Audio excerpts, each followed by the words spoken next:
Eleanor travels the roads of Velmoria with the skill of someone who knows every curve of the path, every hidden shortcut through forests and hills, every forgotten village where her stories are awaited like a breath of magic. Her craft is not merely about telling stories. She uncovers the deepest desires of those who cross her path and transforms them into words. In every town she visits, there is a murmur about her arrival. Some people wait for her as if expecting a prophecy, believing that her narratives can bring hope, answers, or even comfort. Others watch her with skepticism, unable to understand how mere words could hold so much power. However, Eleanor does not concern herself with the opinions of others. To her, storytelling is a calling, a gift that pulses in her blood and drives her forward, always in search of new inspiration. Every village she visits leaves a mark on her, and every face she meets becomes a seed for a new tale to be written. Her creations are more than just written accounts. Each of her stories takes shape in small wooden boxes, meticulously carved with symbols that few can decipher. These engravings, learned throughout her travels, are tied to ancient traditions and awaken curiosity in those who receive them. The wood chosen for each box carries meaning: oak for strength, walnut for wisdom, cedar for protection. Inside, a delicately rolled parchment holds words that seem to whisper secrets to the heart of those who read them. To some, these boxes are merely souvenirs, beautiful objects that decorate shelves. To others, they are keys that unlock invisible doors, leading them to worlds where their deepest desires have space to flourish.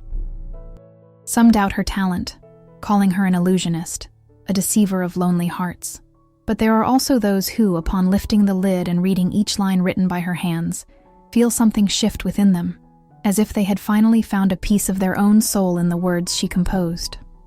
Since childhood, Eleanor carried a rare sensitivity, an attentive gaze toward what others failed to see. She grew up among merchants, artists, and travelers, surrounded by voices that narrated adventures from distant lands, unfathomable mysteries, and loves that defied time. She was not raised in a fixed home, but in many temporary dwellings, where she learned that the world is made of intertwined stories.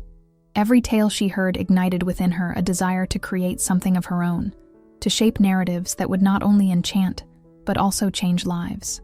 Her talent emerged early when she began transforming words into small gifts for those in need of a new direction. At first, she wrote for her parents' friends, then for strangers who sought her out for advice hidden between the lines of her stories. What started as a pastime soon became her livelihood, and, more than that, her reason for existing.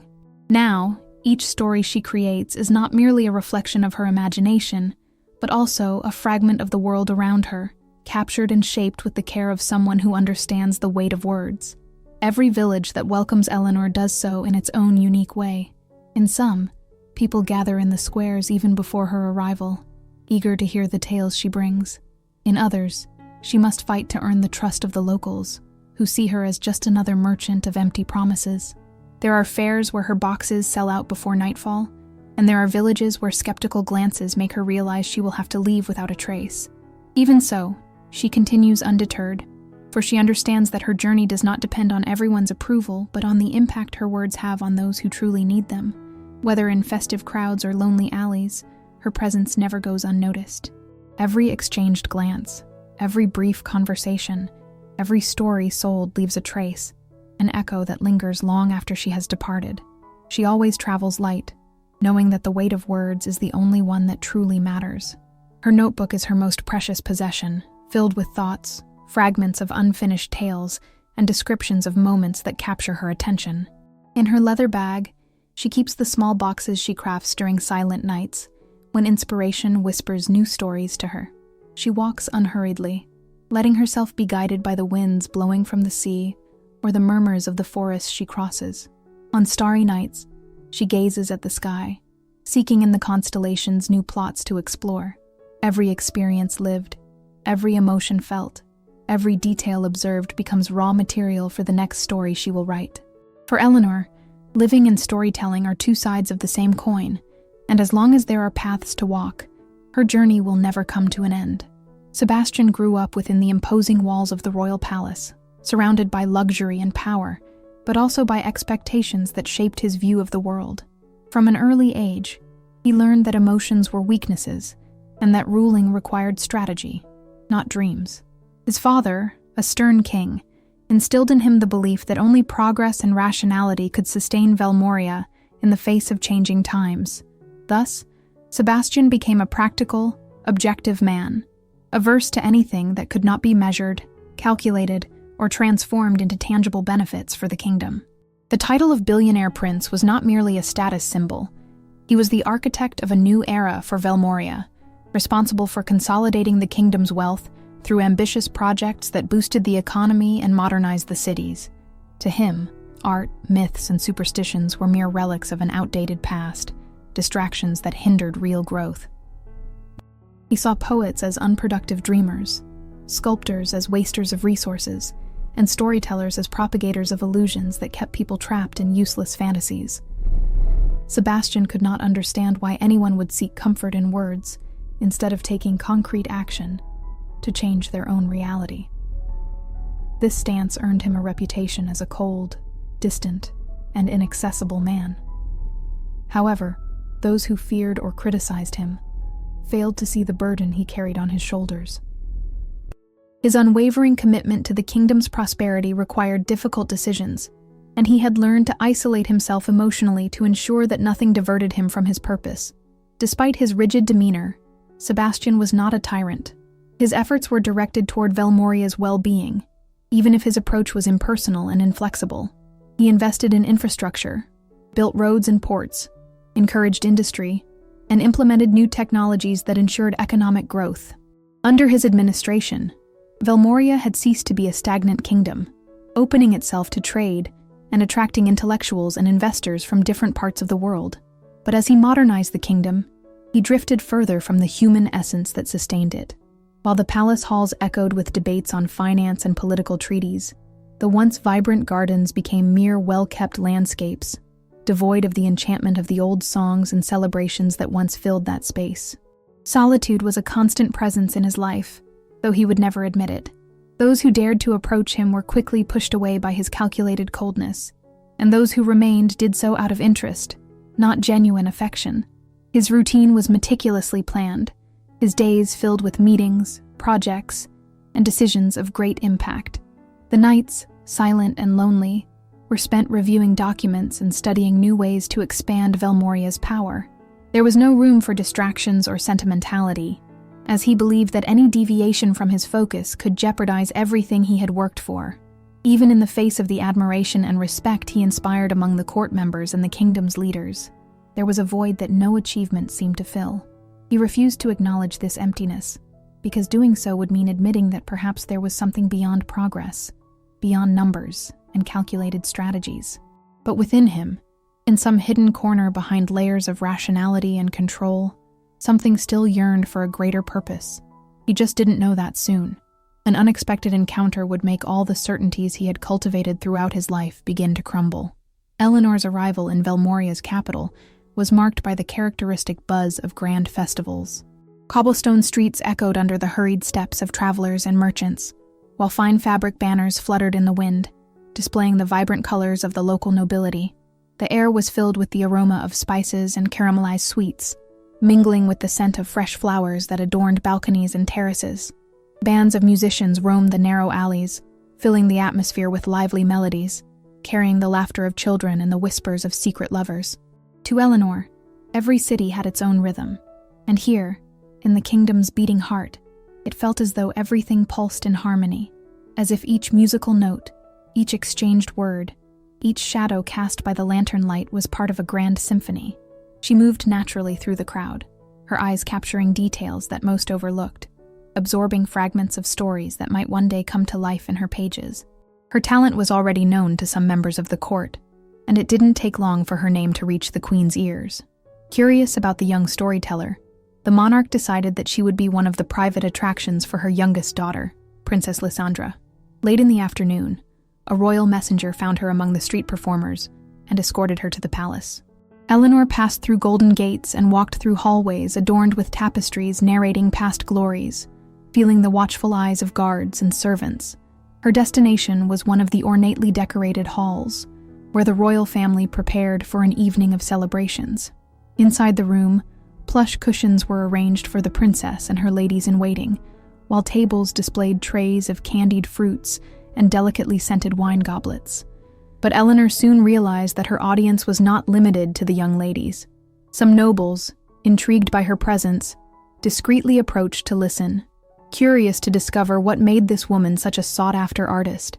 Among them, unnoticed, was Sebastian, the billionaire prince, always averse to distractions he deemed frivolous, had no intention of wasting time on something as trivial as tales. However, as he crossed one of the side corridors, he caught fragments of Eleanor's storytelling. Her voice had a quality unlike any he had ever heard, carrying something he couldn't quite define. It was not mere entertainment, nor an exaggerated theatrical performance. There was something in the way the words flowed, in the captivating cadence she gave the story, that made him hesitate. It wasn't just any narrative. It was something that seemed to expand beyond the carefully chosen phrases, touching a place within him he hadn't known existed. With an impassive gaze, he remained on the sidelines, feigning disinterest while absorbing every word, unaware that he was already ensnared in the invisible web of enchantment Eleanor wove. The story Eleanor chose for the occasion spoke of a young heir to a distant kingdom, raised to believe only in what he could see and control. His destiny, mapped out even before his birth, demanded that he follow a path without deviation. To him, everything was predictable, calculable, and structured, and anything that strayed from this rigid logic was dismissed as irrelevant. However, when the young man found a mysterious object, a simple amulet left behind by an unknown traveler, his mind was flooded with dreams that did not belong to him. They were visions of a world beyond the castle walls, a world he had never imagined existed, where colors were more vivid, the winds whispered forgotten secrets, and the stars seemed to shine with their own intentions. Each night, the dreams returned, revealing paths he would never have dared to walk. At first, he tried to ignore them, to rationalize what he saw as meaningless illusions, but the more he resisted, the stronger the call became. The listeners were spellbound, their eyes fixed on Eleanor as if every word held real weight, shaping the air around them. But none more than Sebastian, though he refused to admit it. Something about that story unsettled him deeply, as if a hidden truth was trying to emerge between the lines. The prince felt a restlessness he couldn't explain, a subtle discomfort that didn't come from the narrative itself, but from the way certain phrases seemed to echo in his own mind. Was it just a coincidence? Just cleverly arranged words meant to impress an audience? He tried to convince himself that was all it was, that it was nothing more than a well-trained skill of the storyteller, a carefully crafted illusion meant to capture the attention of the naive. And yet, no matter how much he tried to ignore it, Eleanor's voice and her words remained with him, like persistent echoes refusing to fade. As he walked away, he carried with him an inexplicable unease, a spark of doubt that, though insignificant at first glance, had begun to spread like a silent wildfire. The king's gaze rested on Eleanor with an intensity that brimmed with admiration and hope. For years, the monarch had witnessed the rise of a court built upon solid traditions, but also upon an unyielding logic that at times stifled imagination and the impulses of the heart.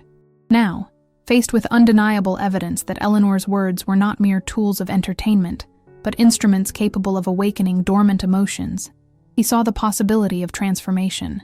Amid the challenges of an era that demanded progress and modernization, the king understood that reason, while indispensable, was not enough to guide the kingdom's fate.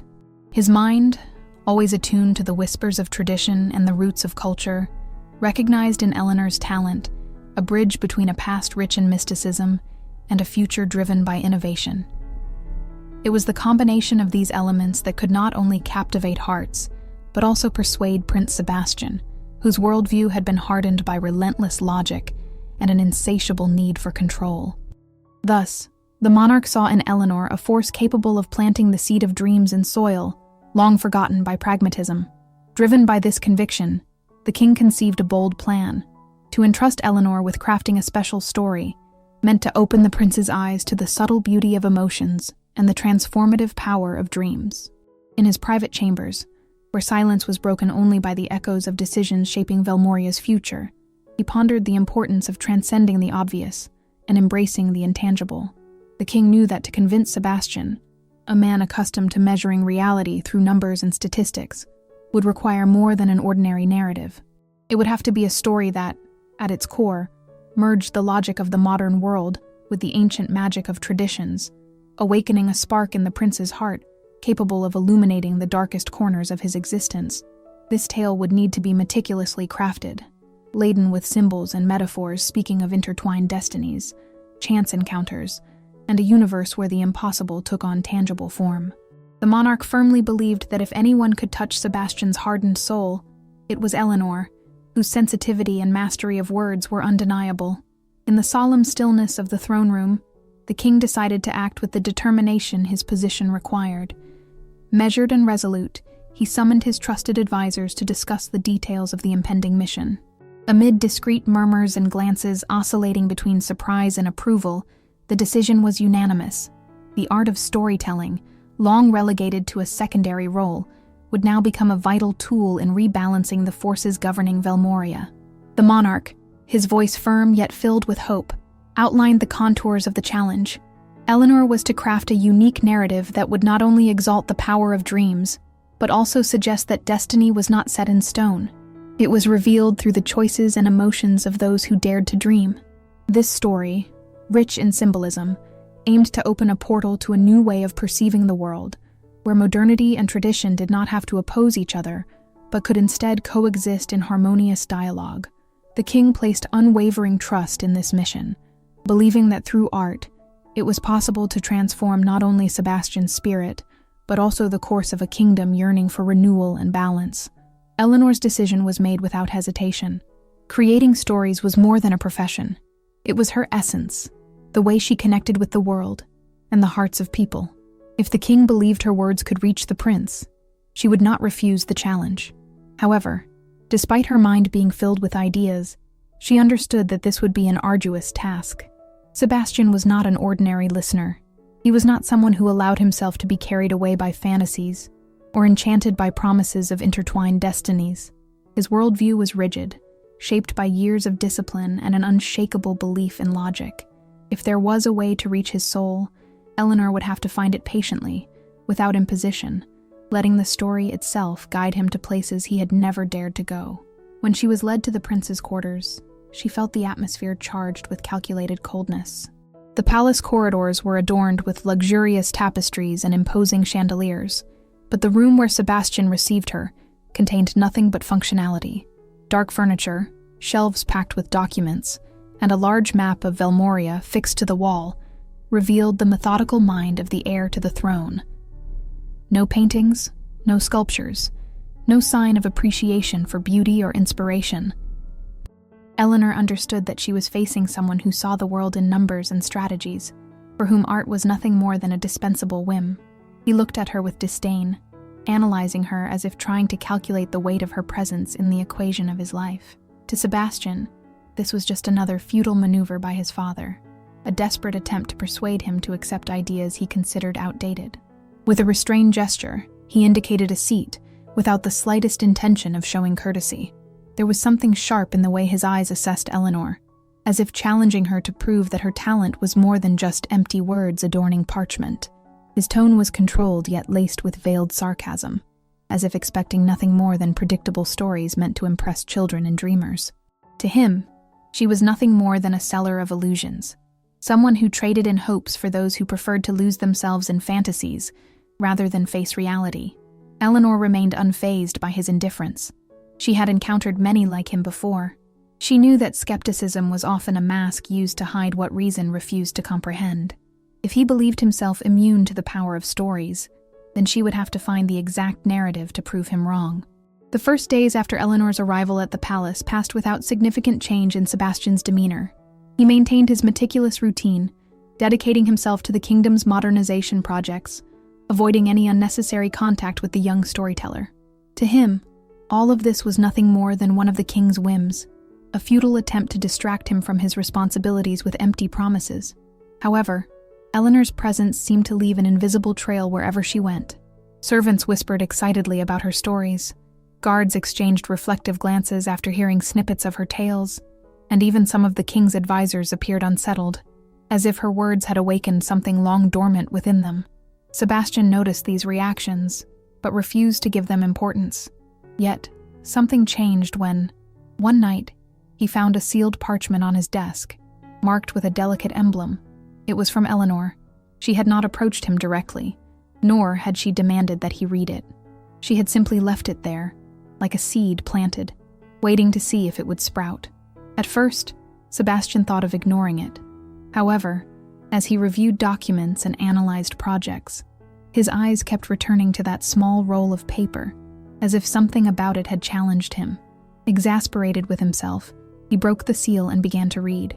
The story spoke of a traveler who crossed unknown lands, convinced that all he needed was his compass and map. But with each new city, he realized that some things could not be measured, that destinies did not follow exact calculations, and that no matter how hard he tried, he would never be able to predict everything. Upon finishing the reading, Sebastian frowned. Was this merely a coincidence?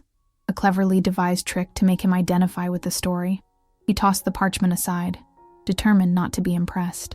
But the next night, he found another tale, and then another. Without realizing it, he was drawn into an involuntary cycle. He told himself that he read them only to understand the strategy behind them, to discover where Eleanor was drawing her ideas from.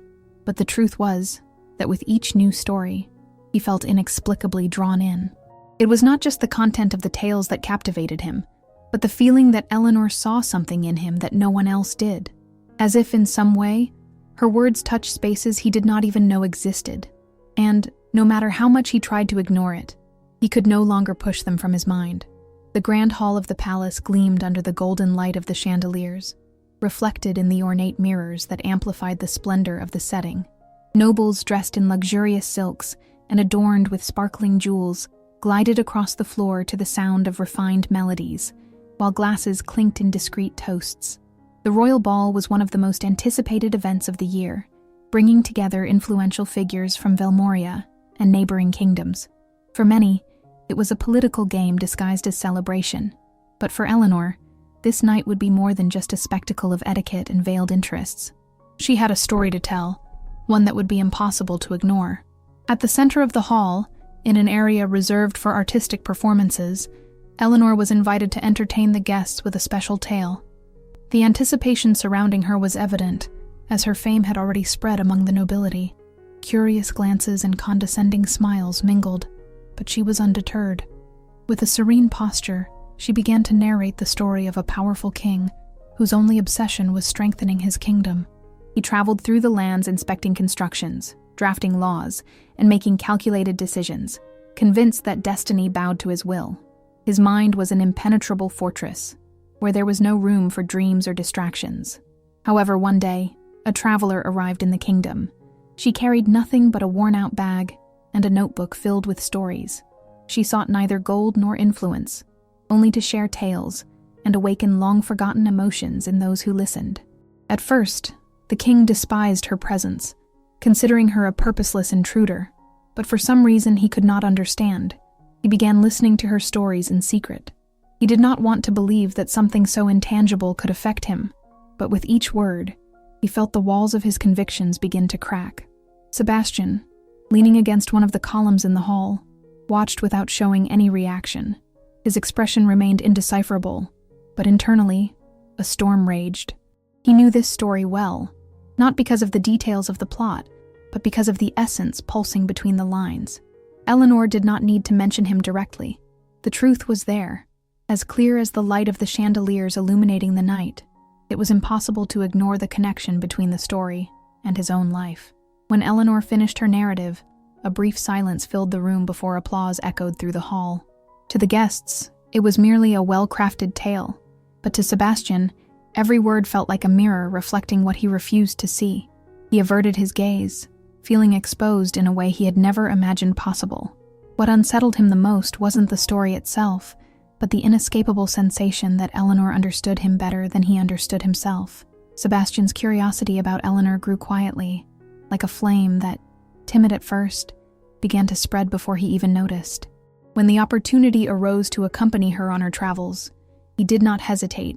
In his mind, the desire to understand what drove that young storyteller, that seller of dreams and narratives, became an obsession.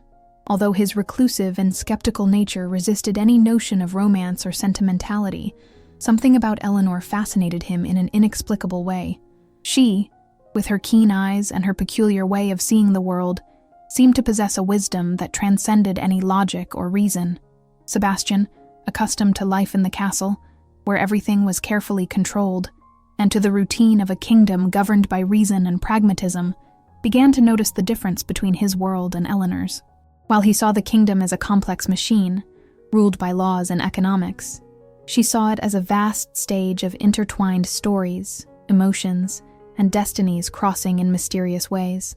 Every village they visited, every face they encountered, seemed to hold a unique and profound story, a narrative that could be unraveled with just an attentive glance. During their travels, she moved freely, carrying only the essentials, her story boxes, her notebook, and a genuine desire to share what she felt. To her, the world wasn't a collection of rules and rigid structures, but a field of infinite possibilities, where every person had a story to tell, and every place held a memory waiting to be revealed. And for Sebastian, watching her was like witnessing a puzzle being assembled before his eyes, each piece fitting together in a way he had never imagined possible. As Eleanor shared her stories with small groups of villagers or even nobles willing to listen, Sebastian remained silent, absorbing every word, every gesture. He couldn't deny that with each tale she told, a part of him opened up, questioned itself, and felt challenged to reconsider his view of the world. The ruler of his heart, the relentless logic he had always followed, began to waver before what Eleanor represented: unpredictability, emotion, and the simple belief that the world could be more than what he controlled. At times, as she lost herself in the narrative of a tale, Sebastian found himself watching her more intently. She was unlike the women he was used to, women who followed conventions, who spoke of business, strategies, and alliances. Eleanor, on the other hand, seemed completely detached from these things. She had no interest in the same power games, but instead sought to reveal the complexities of the human soul, its fears, desires, and flaws, things he had always sought to hide, things he had never allowed anyone to see. Over time, the prince began to notice a transformation within himself. He was becoming someone different, someone who no longer saw the world solely as a battlefield of victories and losses, but as a web of connections between people and destinies. Eleanor, with her simplicity and depth, had triggered a change in him, one he didn't know how to handle but couldn't ignore. She, on the other hand, seemed unaware of the impact she had. To her, these journeys were merely another opportunity to share her stories, to touch people's lives, and to move forward, always searching for the next tale to tell. However, Sebastian's constant presence, increasingly attentive and contemplative, did not go unnoticed. She knew he was changing, that something was shifting within him, but she didn't know exactly what or how. She simply continued to tell her stories, believing that in some way they would help him discover what he still couldn't see. One night, as they crossed the trails between villages, an unexpected storm struck with overwhelming force. The winds howled like wild beasts, and the rain fell mercilessly, flooding the fields and making the roads impassable. The sound of the storm was a primordial roar, forcing them to seek shelter in the first village they spotted, a small community hidden in the mountains that rarely received visitors. The village, far removed from the luxuries of the castle, was simple, yet held its own beauty. The houses were modest, made of aged wood, with low roofs bending under the weight of the rain. The villagers, a hardy and welcoming people, were accustomed to surviving with whatever the land and weather provided, without the excesses Sebastian had always valued in his life at the palace. The prince, with his imposing and usually distant demeanor, immediately felt the discomfort of being in a place so far removed from his comfort zone, without the conveniences of his court. Eleanor, however, seemed completely at ease. She blended in with the villagers effortlessly, something he couldn't understand. While he sat in a corner, observing the chaos of the storm, she was already helping the women secure food supplies and organize the villagers to manage the damage caused by the rain. She had a calm and serene presence, as if adversity was merely another aspect of life she knew how to handle. To her, the work was part of the story unfolding before them, and so, without hesitation, she immersed herself in it, leading those around her with a wisdom that transcended words. Sebastian, though reluctant, soon realized that his only option was to go along with things and join the villagers' efforts. The night dragged on, and hours passed as the prince and Eleanor, side by side, helped reinforce the houses against the strong winds and ensured the food reserves were safe. It was arduous and simple work, without the grandeur of political maneuvers or military strategies he was accustomed to. But as the night progressed, something within him began to shift. He started to recognize the importance of collaboration, of uniting forces in the face of adversity, something he had never truly valued. His life of isolation, focused on numbers, investments, and material achievements, seemed so distant from this humble reality, rich with immediate meaning. Eleanor, beside him, never sought attention or recognition for her contributions. Her way of working was quiet, effective, and something about her, perhaps the ease with which she carried the weight of the world, made him admire her simplicity. The prince, so used to being served, felt uncomfortable with how naturally she performed tasks he had never imagined himself doing, like helping in the kitchen or with the most humble chores. And yet, it was impossible to deny the strength of her attitude. She didn't just participate. She seemed viscerally connected to the people and the environment around her. When the storm finally passed and the sky cleared, Sebastian, exhausted and drenched, sat by a fire with the villagers. Eleanor was there too, smiling and talking with the people as if the village had been her home all along. Watching her, Sebastian realized that what he had always seen as fragile and fleeting, the simple connection with others, the willingness to serve and collaborate, was in fact what he lacked to feel a deeper sense of purpose. As the fire crackled and the villagers thanked each other for their collective efforts, the prince understood that true wealth wasn't in what he possessed or in the control he exerted over others. It lay in the ability to be present, to be part of something greater than himself, something Eleanor grasped naturally. He didn't yet know how this would change his life, but he felt that something profound was beginning to take root within him, something only those simple, shared moments could teach. Late that night, while everyone rested, Sebastian remained standing, gazing at the starry sky. The storm had passed, but inside him, something was beginning to take shape, a silent change that he did not yet fully understand, but could no longer ignore. As the days passed, the tension between Sebastian and Eleanor became palpable. The constant proximity, the silent conversations, and the exchanged glances during moments of work and rest created a growing energy, something that formed in the unspoken spaces of each interaction. For Sebastian, what had once seemed like mere admiration for Eleanor, her storytelling ability, and her unique view of the world, was starting to turn into something more complicated and unsettling. He found himself increasingly drawn to the woman who had changed his way of seeing life, yet at the same time, he felt powerless in the face of his own emotions. Eleanor, in turn, maintained a serene demeanor, but her eyes betrayed a mix of curiosity and something more. She noticed the changes in Sebastian, but preferred to let time speak for itself. She knew he was still struggling with his own barriers, with the weight of his position, and what he believed he should be. And as he kept his distance, she did not force anything, trusting in the natural flow of things. One afternoon, as the sun began to set and the sky took on a golden hue, they met by the riverbank, the peacefulness of the landscape around them contrasting with the inner turmoil that surrounded them.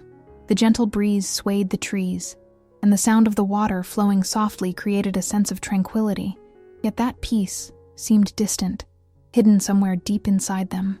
He stepped closer, as if the river were an invisible line connecting them. The tension between them, once subtle, now felt uncontrollable, and he could no longer ignore what he was feeling. With an almost imperceptible movement, their eyes met, and for a brief moment, the world around them seemed to disappear. Sebastian felt drawn to something beyond reason, something inexplicable pulling him toward Eleanor. Their hearts beat faster, and for an instant, he imagined what it would be like if they surrendered to that moment. But before anything could happen, he stepped back, the weight of his responsibilities and his own hesitation taking over his mind. He did not know how to handle this confusion that now consumed him. How could he, a prince from a rigid and calculating court, succumb to something as uncertain and chaotic as the feelings he had for her? Eleanor noticed the sudden shift and the hesitation in his eyes. She knew him well enough to understand that he was fighting an internal battle, a conflict between what his heart desired and what his reason dictated. She did not push him, nor did she force him to speak. Instead, she remained silent, offering him the freedom to find his own way. Sometimes, she knew, the answer did not lie in forcing something, but in allowing the moment to unfold on its own. After that brief confrontation with his emotions, Sebastian took a step back. The confusion still consumed him, and he moved away from the riverbank, feeling the weight of his choice. He did not know what had just happened, but he knew that this tension could not be ignored for much longer. Something inside him was breaking, and he needed time to understand what it all meant. Eleanor watched Sebastian walk away in silence, a sad smile briefly crossing her lips. She knew he was not ready to understand. Not yet. The weight of the revelations and the confusion in his eyes were clear, but she also knew that, at some point, he would realize that not everything could be controlled. Fate, much like the stories she created, had its own rhythm and its own surprises, and she was willing to wait to see how this story would unfold, even if it meant he had to walk the path of pain and disillusionment before reaching a deeper truth. What Eleanor did not know, however, was that the shadows of the past and the manipulation he had just uncovered would shape everything in an even more unexpected way. The storm raging over Sebastian was not just internal, but external. A storm carrying a revelation that would shake the very foundations of what he believed to be his own destiny. The revelation that the king had other plans for him struck Sebastian like a sudden storm, shaking everything he believed he knew about his role in the kingdom and his relationship with Eleanor. During a private conversation with one of the king's advisors, the truth was laid bare before him without hesitation. The king, whom he had admired and respected for so long, had orchestrated a series of events with the intention of manipulating him. The plan was simple: to use Sebastian's connection with Eleanor, his vulnerability toward her, as a tool to consolidate his own political influence. He was nothing more than a piece in a larger game, where feelings and intentions were secondary to the pursuit of power and control. This awakening was like a sharp blade that cut through Sebastian's trust in everything and everyone around him. He had always seen himself as someone capable of controlling his own destiny, but now he realized that his life had been shaped by unseen forces that treated him like a puppet on a stage where he would never have chosen the role. But what tormented him the most was not just the fact that he had been manipulated by the king, but rather the realization that Eleanor, in some way, was also part of this scheme. Hearing from the advisor's own mouth that Eleanor had been challenged to change her worldview, part of him was outraged, but another, darker part began to feel suspicious. He had started to trust her, to see in her someone who could perhaps be the key to understanding his own emotions and this new path unfolding before him. But the thought that she might be part of a carefully planned strategy left him resentful and disillusioned. To him, Eleanor had always represented something pure and spontaneous, a woman who saw the world in a unique way, free from the shackles of social conventions. But if she was playing the same game, manipulating him like the others, then everything he had felt until now was, in fact, an illusion. The pain of this discovery was deep, but the most agonizing part was realizing that he still had feelings for Eleanor. How could he continue to care for someone who, apparently, was aware of her position in this political chessboard? He couldn't allow himself to be vulnerable again, couldn't risk being used. He felt betrayed, not just by the manipulation, but by the feeling that he had been led to a point where he cared too much to be rational. Eleanor, on the other hand, felt the impact of her own choices when she noticed Sebastian's growing coldness. She had been challenged, yes, but not in the way he imagined. The mission to change her worldview was not about manipulating or using him, but rather about understanding different perspectives of life and showing him a reality beyond the one he believed was the only possible truth. But the way he reacted to the new revelations that arose between them made her feel the weight of distrust and rejection, closing in like a shadow threatening to cover what they had shared. Sebastian withdrew to the farthest corners of the castle, surrounded by his own doubts. He didn't know who to trust anymore, didn't know if Eleanor's intentions were truly pure, or if, like everyone else around him, she was merely playing a role in a story he couldn't control. The pain of feeling like a piece in someone else's game consumed him, and he needed time, space, to understand whether there was still any truth behind Eleanor's words, or if everything he had experienced with her was just another carefully woven lie. Even amid the confusion, part of him knew that Eleanor had no intention of hurting him. but the idea that she was being used as a pawn in a power game pushed him even further away. He didn't know if he could overcome this pain, this feeling that everything he believed was real had been manipulated by the invisible hands of power. In the silence of his solitude, Sebastian pondered what remained of his relationship with Eleanor, what he felt, and what he could do now that the layers of trust and friendship had unraveled. He was at a breaking point, and the only thing that seemed clear was the pain of being manipulated, the pain of being used. Meanwhile, Eleanor, in her own solitude, reflected on Sebastian's silence, unaware that he had just been dragged into the kingdom's deepest and most treacherous scheme. She believed that he still didn't fully grasp the true meaning of their encounters. But now, seeing his growing distance, she began to understand that the game between fate and manipulation had become far more complex than she had imagined. She had no way of predicting how far this story would take them, but something inside her knew she was about to discover more than she wanted to about the man she had become involved with. Eleanor stood before a painful decision, and the weight of her emotions nearly paralyzed her. The emptiness left by Sebastian's distance seemed to consume her every thought, and she knew that the choices she made now were inevitable. The man she had fallen in love with, the one who, for fleeting moments, seemed so willing to believe in the magic of life, was now irreversibly distant. The truth he had just uncovered about the king and the political manipulations had driven him away not just from her, but from everything they had shared. She no longer saw herself as part of his world, a world of intrigues, calculations, and power, where love seemed like a distant luxury, something that could never be lived simply or purely. The castle of Velmoria, once filled with enchantments and promises, now felt like a prison to her. Every corridor, every room, seemed to echo with the distance growing between them, and she knew that her presence, no matter how meaningful, no longer had a place there. Not in the context of what he believed to be his destiny, not in the scheme he was destined to follow, a destiny she could never truly share. The brilliance of Velmoria's city, with its lively festivities and grand royal celebrations, no longer held any allure for her. It was all a facade, something that now felt empty and distant. She decided that the best course of action was to leave, not just physically, but emotionally as well. She could not remain waiting for something she knew would never happen. She could not force what was not possible, could not be the link that united worlds so different and distant. The stories she had once told to the children and adults of Velmoria now seemed like mere echoes of a time when she believed in the magic of destiny. But just like the kingdom she was about to leave behind, those stories seemed to crumble, like sandcastles swept away by the wind. As she packed her things, the weight of loss took over her soul. The pain did not come only from the distance growing between her and Sebastian, but from the realization that she could never truly belong in a place where love was met with skepticism, where people's vulnerability was something to be exploited rather than protected. She was not part of that game, and upon realizing this, a part of her knew that the greatest act of courage was to leave it all behind and follow her own path. She looked one last time at the palace garden, where, on a distant day, she had her first encounter with Sebastian, the scent of the flowers, the lake's reflection shimmering under the soft light of the evening. Everything seemed so far away, as if it already belonged to another life, another version of herself.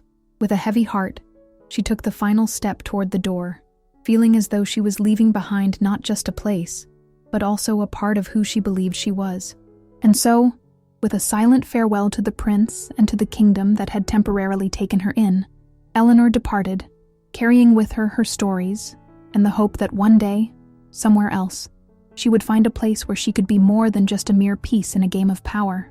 She walked away from Velmoria, unaware of what the future held for her, but certain of one thing: if there was anything to learn, it was that destiny was not forged by external pressures, but by the courage to follow one's own path, even if it meant walking alone.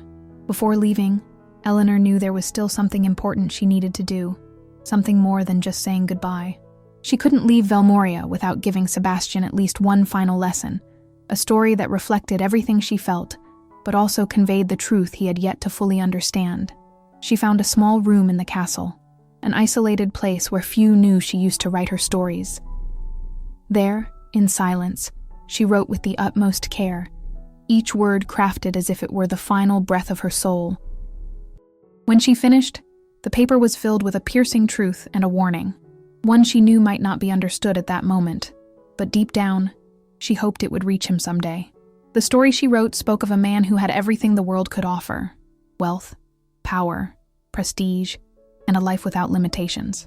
But this man, in his relentless pursuit of control, had rejected love, convinced that it was a weakness, something that had no place in the empire he had built. Throughout his life, he surrounded himself with allies and subordinates, accumulating achievements and victories. Yet, as the years passed, the emptiness inside him grew. His loneliness became increasingly unbearable, and the walls of his fortress of power, once solid, began to crumble. The man eventually realized that his wealth and status were meaningless without someone to share them with. However, no matter how much he sought companionship, no one could fill the void expanding within him.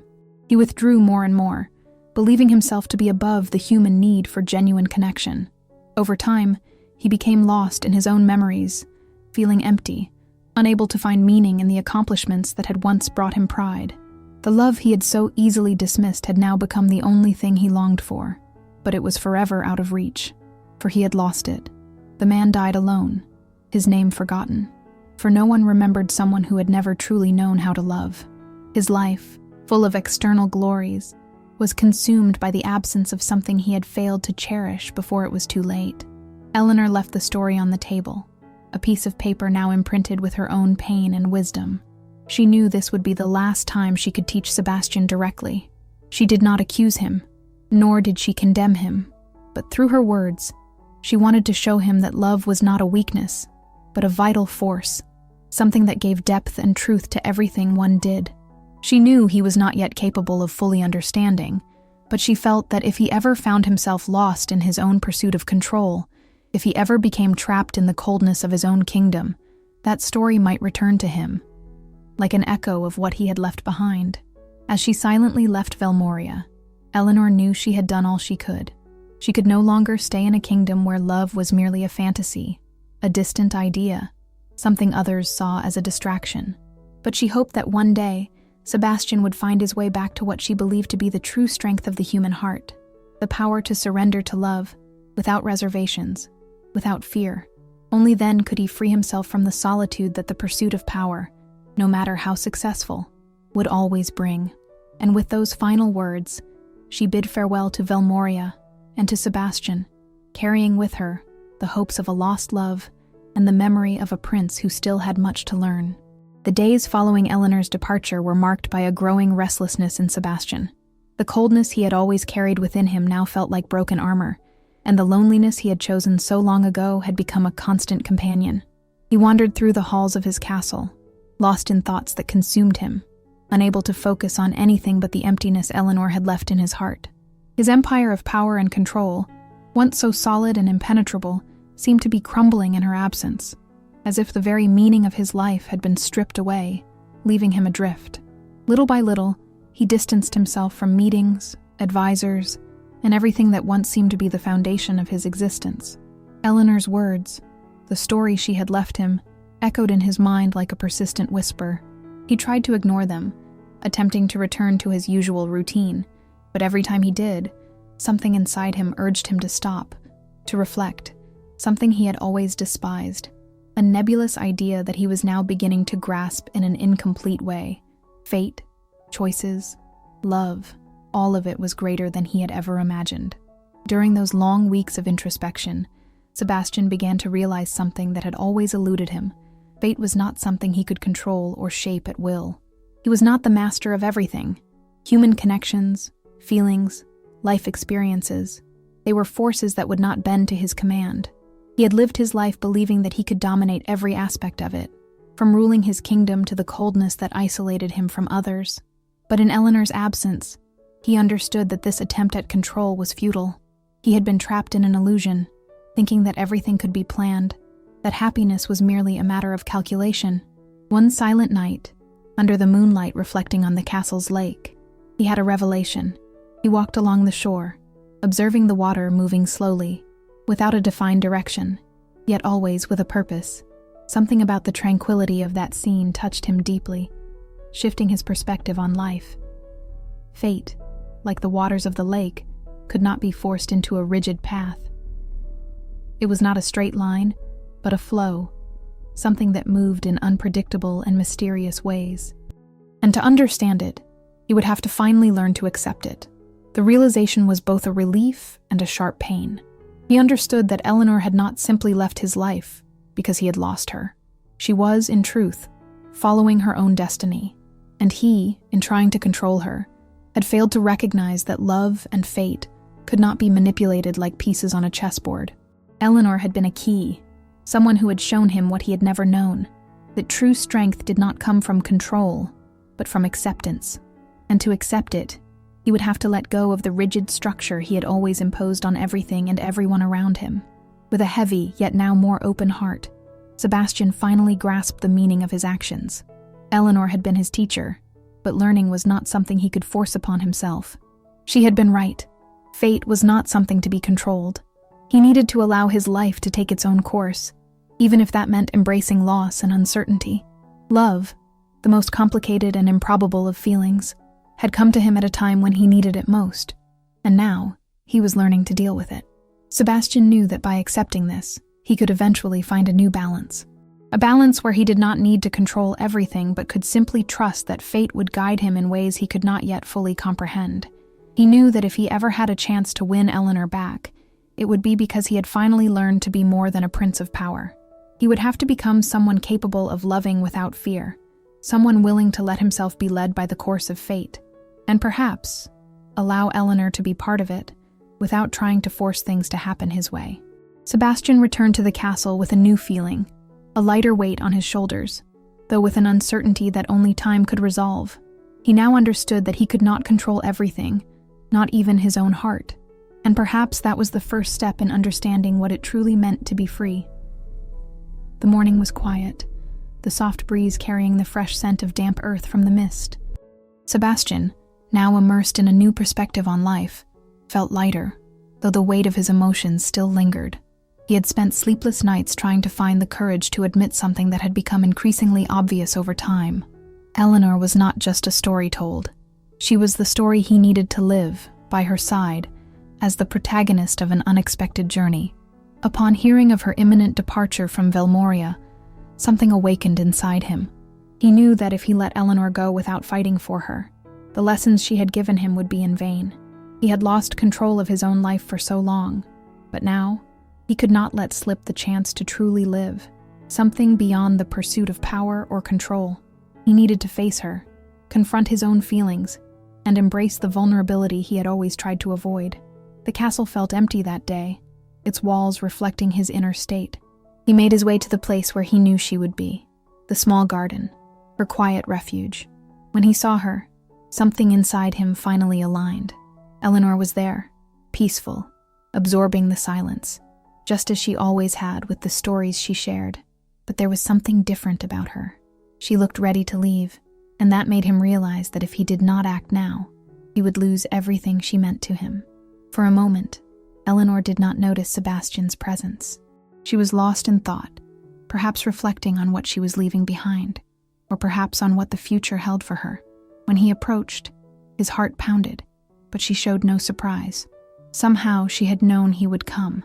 He stopped at a distance, hesitant, his gaze fixed on her. The change he had experienced over the past few weeks was clear, but he still had doubts, still felt the weight of his own mistakes. Yet, as he looked at her, all he wanted was for her to know the truth, without hesitation, without hiding anything. He no longer wanted to live only through her stories. He wanted to be part of a real one they could write together, even if the path ahead was uncertain. "I don't just want to listen to stories, Eleanor," he said, his voice steadier than he expected. "I want to live one by your side. I want to know what lies beyond words, beyond lessons and advice. I want to be with you, to see what fate has in store for us, not as a story told, but as something we create together." Those words, which had once seemed so difficult to say, finally left his lips, as if an invisible barrier had been broken. Eleanor's gaze, serene yet piercing, met his, and for a brief moment, the world around them seemed to disappear. He was no longer the skeptical and controlled prince. He was just a man, his feelings laid bare, waiting for Eleanor's answer. She observed him for a moment, as if weighing his words. Destiny, she knew, was something she could never control, just like him. But somehow, in that silent exchange between them, she saw something she hadn't noticed before. A true change. He was no longer the man she had met, distant and focused only on his own journey. He had, in some way, transformed into someone she could see by her side, someone who now understood the beauty of the unpredictable, of imperfection, of genuine connection. Eleanor took a step forward, closing the space between them until they were just inches apart. There was no need for more words. The understanding between them was clear. Love, with all its uncertainties, was there, growing between them like a story they both needed to live and tell together. In that moment, Sebastian understood that destiny was not in his hands. However, he could choose to live the story alongside Eleanor, allowing the pages to be written with more than just his own expectations. And maybe, just maybe, he had found what he had always been searching for, a life more authentic, more connected, more true. Eleanor, with a soft smile, took his hand, feeling for the first time that, despite all the uncertainties the future might bring, they were ready to live the most important story of all, their own. The sun was setting behind the mountains, painting the sky in warm golden hues, as if the universe itself were preparing to celebrate something immense. The sound of the gentle breeze was the only melody filling the air, and the world around them seemed to fall silent, as if waiting for the exact moment when they would finally come together. Sebastian and Eleanor stood there, at the threshold between day and night, in the delicate space where past and future brushed against each other, creating a moment untouched by time.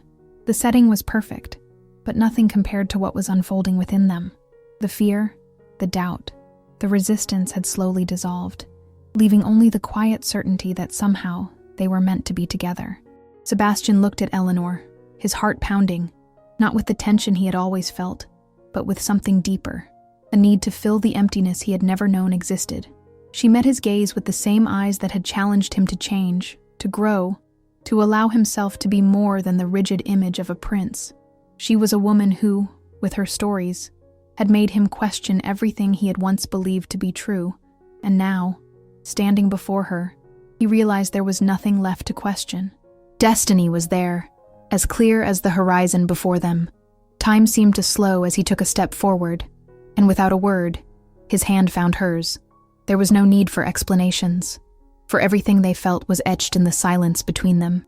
Eleanor, with the quiet grace she had always carried, was the first to close her eyes, as if surrendering completely to what was about to happen. And then, without hesitation, he gently pulled her closer. The warmth of their bodies, the closeness that no longer felt like a challenge but something natural, as if they had always been meant to be there, made their hearts align. The kiss happened as if it were inevitable. It wasn't rushed or desperate, but the culmination of all the tension, the silent waiting that had lingered between them for so long. Their lips met with an overwhelming intensity, as if finally breaking free from the shackles of fear and doubt. The world around them vanished completely. The sky, painted in vibrant colors, enveloped them, as if the stars, still distant, were already witnessing what was unfolding. The kiss wasn't just a gesture of love. It was a declaration that no other destiny would be more powerful than the one they had chosen in that moment. When they finally parted, the silence remained, but it was different now. There was nothing more to say, for words could not capture the magnitude of what they had shared. Destiny, once something distant and uncontrollable, was now completely within their grasp, and they had chosen the same path, together. Sebastian looked at Eleanor, his eyes reflecting the certainty of what had just happened, and she, with a soft smile, understood as well. They had written the last page of a story that was only just beginning, yet somehow, they already knew what would come next. The sun had now fully set, giving way to the night. But for them, what mattered was that under the sky that had witnessed their union, they had finally found each other, not as two characters at the mercy of fate, but as two souls who had chosen one another, sealing a love that could not be denied. The future, whatever it held, now belonged to them, and nothing could undo what had been sealed in that kiss. The day of the festival arrived, and the city of Velmoria, already known for its grand celebrations, was more vibrant than ever with the promise of an unforgettable event. The streets were filled with brilliant colors, with fluttering banners and flowers adorning every corner. The aroma of fresh food and the sound of music echoing through the squares filled the air, creating an atmosphere of pure celebration and joy. But for Sebastian and Eleanor, there was something even more special about that day, the recognition of a new beginning, not just for them, but for the entire kingdom. Eleanor was at the center of attention, though not in the way she had once imagined. She was no longer an outsider or merely a storyteller. Today, she was officially the court's storyteller, a role she had earned through her words, her worldview, and the unique way she had touched the hearts of those who listened to her. She walked through the palace halls with a quiet smile, now fully understanding the power of her art. The stories that had once been whispered in the shadows, spoken in hushed voices for fear of judgment, now resonated openly, celebrated by all. The royalty, the nobles, and even the humblest citizens of the city recognized the importance of her gift, not just in telling tales, but in conveying wisdom and emotion. Sebastian watched her from a distance, his gaze filled with admiration. He had never imagined getting involved with someone so different from himself, someone who, in her own way, would transform his world and his perception of what truly mattered. But as he saw her there, under the festival lights, he realized he was no longer distant from the real Eleanor. She was not just the woman who had challenged him and made him question everything. She was now a fundamental part of his life and his own transformation. The relentless need for control he had always held on to was beginning to give way to something more balanced, something that naturally aligned with the rhythm of his heart. He had finally found the equilibrium between his reason and his emotions, something that once seemed impossible. The prince who used to see the world in absolutes now saw the nuances of life, of art, and of love. The festival officially began with a grand performance by Eleanor. She stepped onto the central stage, where the lights shone down on her, and with the calm demeanor that always defined her, she began telling her final story of the night. It was a tale about the union of opposites, about how reason and emotion, logic and chaos could meet at a point of harmony. It was a reflection of Sebastian's own journey, but also of her own evolution. The crowd watched in silence, absorbing every word, every carefully placed pause, as if they were listening to something sacred, something with the power to shape their own destinies. As she spoke, Sebastian silently moved closer to the stage. His eyes were fixed on her, but his heart was lighter than he could ever remember. He no longer needed clear answers or predetermined paths. He understood now that life was not a simple tale, nor an easy storyline to follow, but a constant flow of moments, choices, and surprises. The love he now shared with Eleanor was not something that could be planned or controlled. It was fluid, like a story unfolding as it was told, and that was what made it so precious. When Eleanor finished her story, the audience erupted in applause. The sparkle in her eyes reflected the satisfaction of knowing her words had touched the souls of everyone present. Sebastian then stepped closer to her, and for a moment, the world around them seemed to disappear. He no longer needed a stage or a crown to know what truly mattered. He reached out his hand, not as a prince, but as a man who had finally understood the meaning of being free to choose his own path, alongside someone who had shown him that control was not what brought happiness. The festival continued with laughter, dancing, and celebrations. But for Eleanor and Sebastian, the greatest gift of that day was the peace of knowing they had found something lasting and true, not just a predetermined fate, but something they had built together. They no longer needed anyone's approval because they knew that what they had was real. And so, their story, which had begun with doubts and uncertainties, had now become a story of acceptance, transformation, and a love that had flourished where once there had only been questions.